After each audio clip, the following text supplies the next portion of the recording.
Pemirsa, pemerintah fokus untuk memberantas impor tekstil ilegal karena negara dirugikan miliaran rupiah dari segi penerimaan. Tak hanya itu, impor tekstil ilegal juga akan merusak industri dalam negeri.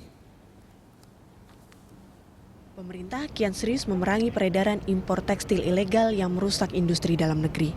Salah satu langkah nyata dari pemerintah adalah dengan keberhasilan Direktorat Jenderal Bea Cukai Kementerian Keuangan yang mengamankan dan menindak tegas 4 kontainer yang berisi impor barang tekstil ilegal di kawasan Berikat Purwakarta.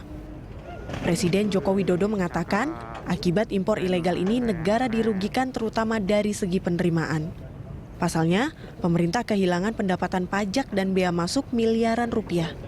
Selain itu, impor ilegal juga dinilai akan merusak industri dalam negeri.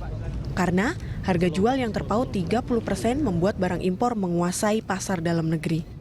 Untuk itulah, Presiden menginstruksikan kepada seluruh jajarannya agar semakin serius memberantas impor ilegal.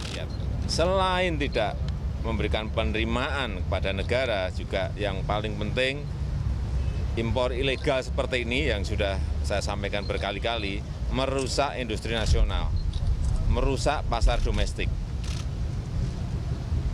Ini yang menyebabkan sering industri kita tidak bisa bersaing di pasar.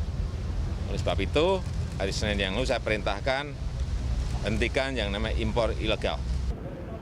Sementara itu, Menteri Keuangan Bambang Brojonegoro mengatakan kerugian yang diakibatkan dari adanya impor tekstil ilegal ini mencapai 1,28 juta atau setara dengan 14 miliar rupiah. Tetapi ketika sampai Tanjung Priok, 2 dari kontainer yang 4 ini ternyata tidak ke Purwakarta.